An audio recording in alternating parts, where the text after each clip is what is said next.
السلام علیکم کتونکو زیم رضوان الله او پروګرام دی د متمونو ماښام په دې نن مرکه کې را سره شرکت کوي ډیر زیات قدرمن شخصیت جاوید سحر صاحب. نو راځي چې ټول نه وړاندې دې ته د متمونو په ماښام کې هرکلی وایو. سحر صاحب هرکلی درته وایم. قربان اوسم. اول خو زه د تاسې د پیج د متمونو ماښام ډېره شکریا ادا کوم چې په دومره لنډ وخت کې مو تاسې ماته وخت رابوسلو. سحر صاحب یو څو پوښتنې به تاسو نه کول غواړم ستاسو په اجازه. سحر صاحب لومړنۍ پوښتنه زما ده چې شاعري د انساني ژوند په ارتقا کې څه کردار ادا کوي شي ستاسو په نظر کې؟ زه به دومره ووایم چې شاعري په ژوند کې دومره غټ کردار لري چې د دې ثاني نشته. لکه په مثال د ډیوې رڼا څومره په تیاره کې کردار لري. ډېره مننه سحر صاحب. سحر صاحب تاسو شاعري کله نه او د کم مقصد دپاره تاسو کوئ؟ شاعري ما د 2015 نه شروعات کړی و. شوق مې د بچپن نه لرلو، خو اوس بیا 2015 نه ما شروع کړله او د پښتو ژبې خدمت او د پښتو ژبې دپاره یې کوو او مورنۍ ژبې خدمت دپاره. سحر صاحب درېیمه پوښتنه به تاسو نه دا کول غواړم چې شاعر او ادیب او په عام انسان کې څه فرق دي تاسو په نظر کې؟ شاعر دغه وي چې شاعر تخلیق کوونکی وي. هغه څیزونه وړي چې هغه د ولس ته په ګوتو نه وي شوي. او ادیب په مثال لکه ادیب چې د ادب تهذیب ښه اخلاق شي، دې منځ کې دومره فرق نشته. او عام انسان خو بس یو عام انسان کې دغه دی چې هغه بس هیڅ سره تعلق نه لري، بس هسې ژوند تېروي. ډېره مننه. سحر صاحب اخري پوښتنه دا تاسو نه کول غواړم چې په شاعرۍ کې مو ستاسو د خوښې صنف څوک دی او تاسو په دې اړه د شاعري په فیلډ کې څوک استاد لرئ؟ په شاعرۍ کې مې د خوښې صنف غزل دی چې غزل ډېر ګران کار دی، خو غزل په دې خوښ ده چې غزل کې هر یو شعر چې هغه ځان ته وحدانیت لري او ځان ته مقصد لري. او استاد مې محترم شاید تفریدي صاحب ده چې د تخلص هغه مطالعه کړې ده. ډېره مننه سحر صاحب چې تاسو موږ سره د خپل خوږ نظر شریک کړو. زمونږ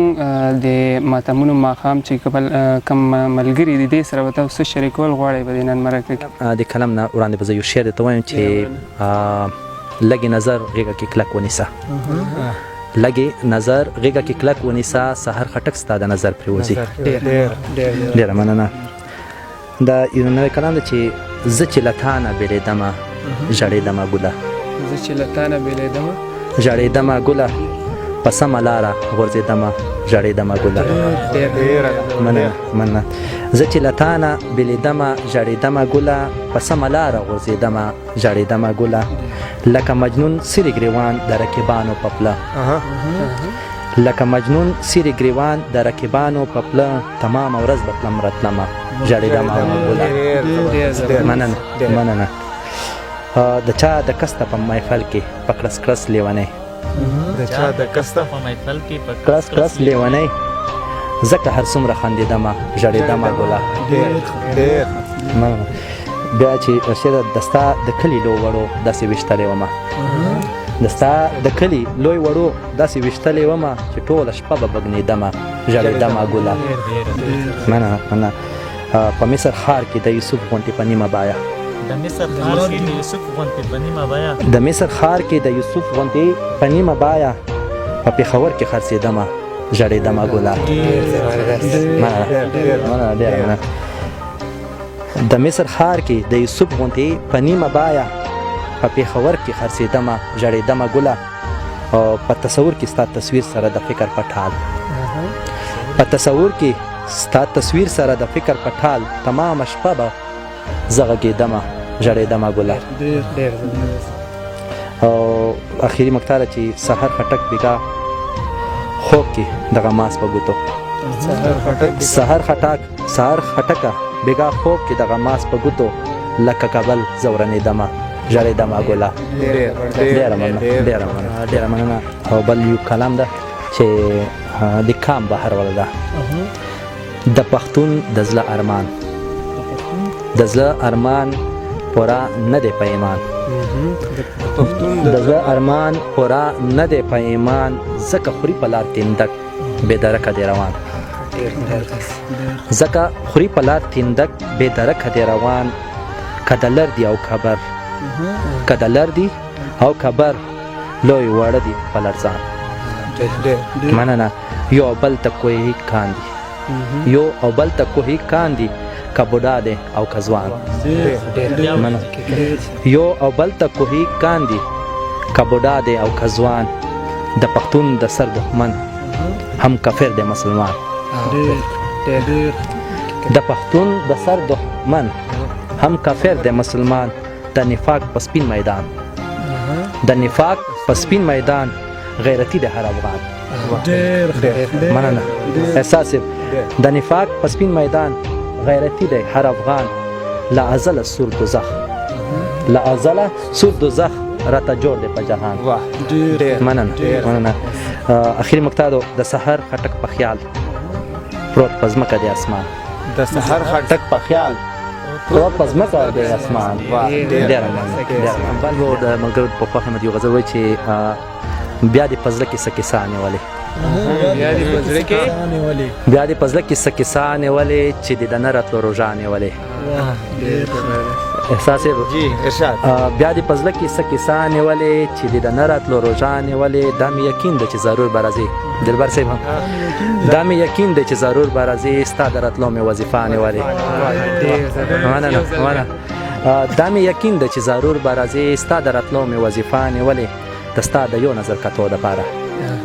د ستا د یو نظر کتو دپاره د ستا د کور مې دروازه نیولې د ستا د یو نظر کتو دپاره د ستا د کور مې دروازه نیولې په ډک محفل کې د بڼو په سکو په ډک محفل کې د بڼو په سکو د اوښکو بله مې ډیوه نیولې مننه اخري مقطع چې نه راځي او نه یې ځان ته غواړې چې نه راځي او نه یې ځان ته غواړې سحر په زړه کې اندېښنه نیولې مننه چې نه راځي او نه یې ځان ته غواړې سحر په زړه کې اندېښنه نیولې یو بل سره شریک د احساس په فرمایش باندې چې راته انکار کوي صاحب د اقرار په ژبه راته انکار کوي صاحب د اقرار په ژبه په ښار کې اوسې هم ودې کوي د ښار په ژبه راته انکار کوي صاحب د اقرار په ژبه په ښار کې اوسې هم ودې کوي د ښار په ژبه هغه به مینه کې ناکامه وي تر مرګه پورې هغه به مینه کې ناکامه وي تر مرګه پورې څوک چې د مینې کاروبار کړي د ربار په ژبه ډېره مننه هغه به مینه کې ناکامه وي تر مرګه پورې څوک چې د مینې کاروبار کړي د ربار په ژبه په دې دنیا او آخرت کې ځان ناکامه ګڼي وصال صاحب په دې دنیا او آخرت کې ځان ناکامه ګڼي څوک چې خپل پلار سره کیسې کوي د پلار په ژبه هغه په دې دنیا او آخرت کې ځان ناکامه ګڼي څوک چې خپل پلار سره کیسې کوي د پلار په ژبه پوهېږم نه چې په دې خلکو باندې څه شوي دي پوهېږم نه چې په دې خلکو باندې څه شوي دي مدام یو بل ته کوهی کاندي د غیار په ژبه مننه چې زړګیه خدای د پاره نوم د جنان مه یادوه زړګیه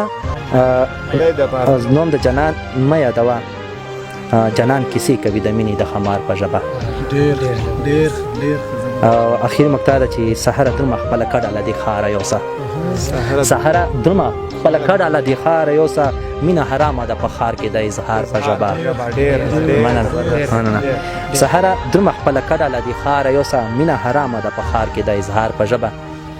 ډېره مننه یو بل کلام یې سره ورته کوم وصال صاحب چې اکثر نن سبا د پښتنو کې چې څه حالات روان دي د دې په مطابق ده چې نه یارېږم که دښمن مې زورور شي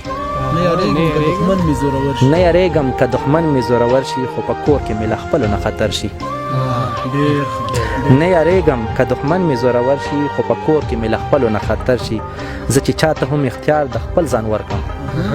زه چې چاته هم اختیار د خپل ځان ورکړم هم هغه زما د وینو سوداګر شي مننه چې مونږ بیا هله خپل دښمن ته سنګر نسو مونږ بیا هله خپل دښمن ته سنګر نسو راته پېښه چې خطره د مال او سر شي مننه زړه مې اور واخلي خو چاته لیدی نشي زړه مې اور واخلي خو چاته لیدی نشي چې د خپل غریب ولس مې په نظر شي مننه اخري غدا چې تر قیامته به د تورو شپو راج نه وي تر قیامته به د تورو شپو راج نه وي رخوارې به رڼاګانې د سحر شي ډېره مننه ډېره مننه ماشاءالله چې تاسو به د سحر صاحب ښکلي کلامونه اورېدلي بس ملګرو په زموږ پروګرام اختتام طرف ته ځي نو بس پیج در سره لایک کړئ او ویډیو در سره شیر کړئ د لوی الله پاک